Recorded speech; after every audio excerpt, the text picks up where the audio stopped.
الحمد لله رب العالمين والصلاة والسلام على خير الخلق محمد وعلى آله وصحبه اجمعین۔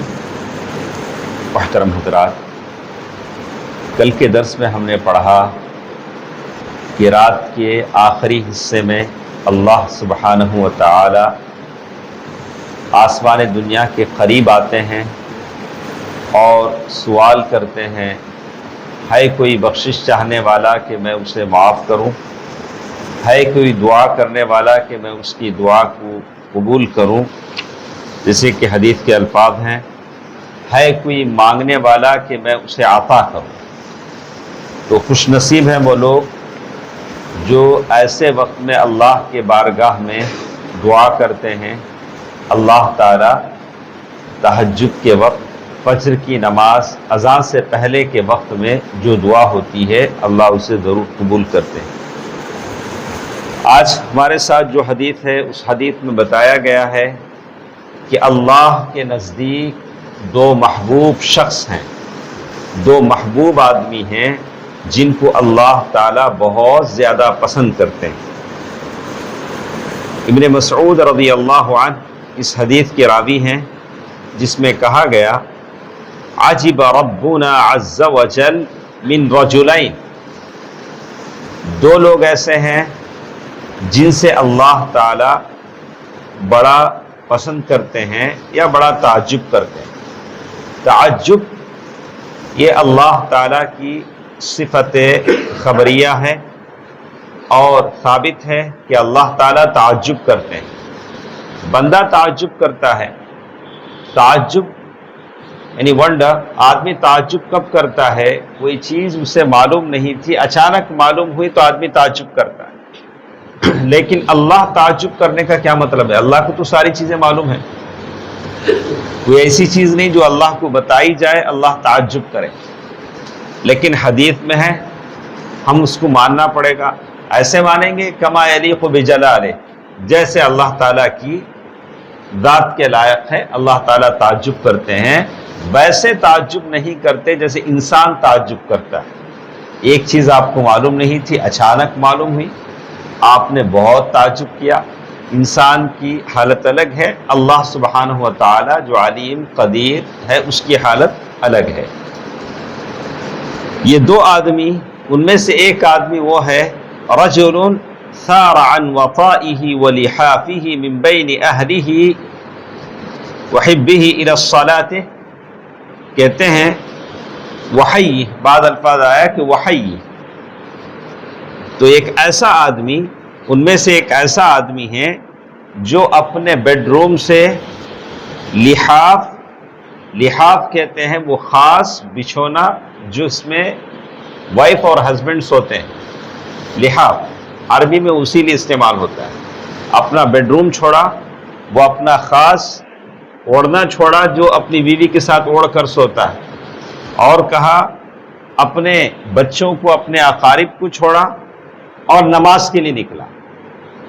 حالانکہ حدیث میں بتانا چاہتے ہیں کہ اب وہ ایسی جگہ ہے، چاہتا تو اور کچھ دیر سو جاتا اپنے بستر پر، اپنے بیڈ روم پر، اپنے بچوں کے ساتھ، اپنے لحاف میں کچھ اور سو جاتا، لیکن اللہ سے ڈر کر اس حالت کو چھوڑ کر نماز کے لیے نکلا۔ وہی الفاظ حدیث میں ہیں، الی صلاۃ، اس آرام دہ بستر کو چھوڑ کر، بیڈ روم کو چھوڑ کر، لحاف کو چھوڑ کر، اپنے پہلو میں بیوی بچوں کو چھوڑ کر وہ اپنے نماز کے لیے نکلتا ہے۔ فیقول ربنا، تو میرا رب کہتا ہے، ایا ملائکتی، میرے فرشتوں، اللہ تعالیٰ کہتے ہیں میرے فرشتوں، انظروا الی عبدی، میرے بندے کی طرف دیکھو، صار من فراشہ ووطائہ ومن بین حیہ واہلہ الی صلاتہ، وہ اپنے بستر سے اڑا ہے، یعنی اچانک اپنے بستر کو چھوڑا ہے، میرے فرشتوں میرے بندوں کو دیکھو، وہ اپنے بستر کو چھوڑا ہے، اپنے گھر والوں کو چھوڑا ہے، اپنے لحاف کو چھوڑا ہے، کیوں؟ رغبتا فیما عندی، میرے پاس جو کچھ ہے اس کو چاہتے ہوئے، جنت کی نعمتوں کو چاہتے ہوئے اپنا بیڈ روم چھوڑا ہے۔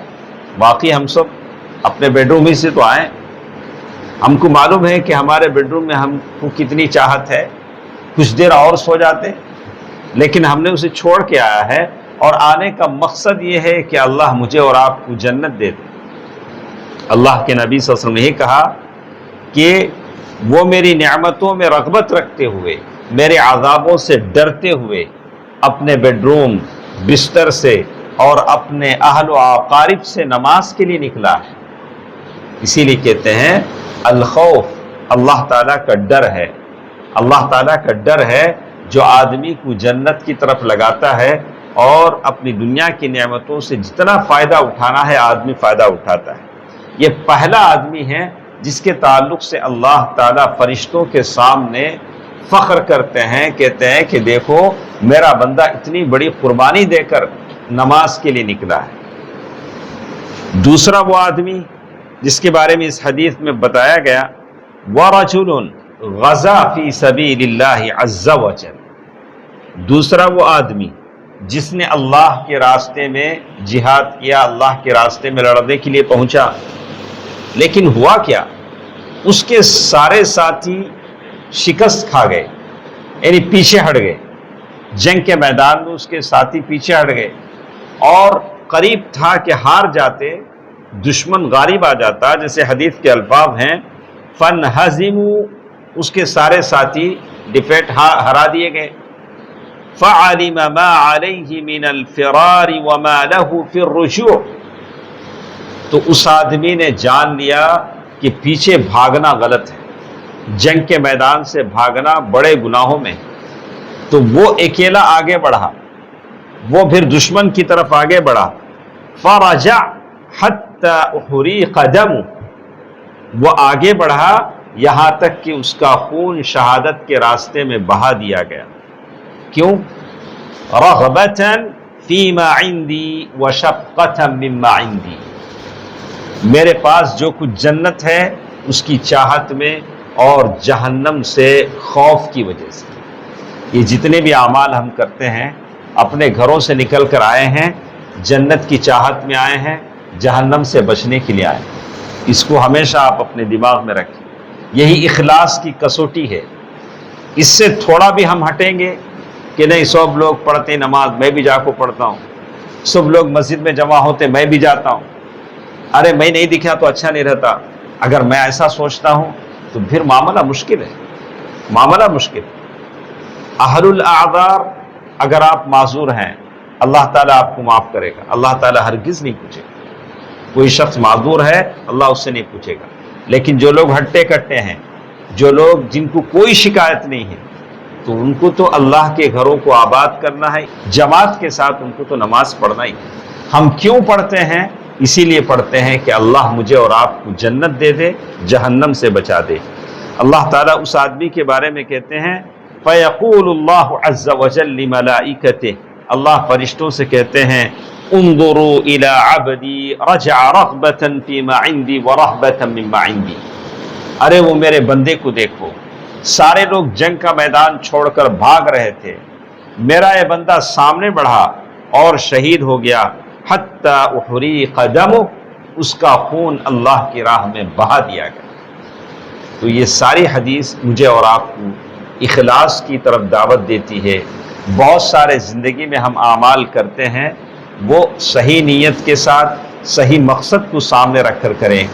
جب بھی فجر کی نماز کی ادا ہو، اس حدیث کو اپنے ذہن میں لا لیں کہ اللہ آپ کے فجر کی نماز کے وقت اپنے بیڈ روم کی چھوڑنے پر اللہ اپنے فرشتوں کے سامنے آپ کی طرف بتا کر فخر کرتے ہیں، اور دیکھتے ہیں کہ یہ میرا بندہ ہے کیسے اپنا گھر چھوڑ کر مسجد کی طرف جا رہا ہے۔ اللہ تعالیٰ مجھے اور آپ کو اس عمل پر مداومت کرنے کی توفیق دے، آمین۔ والسلام علیکم ورحمۃ اللہ وبرکاتہ۔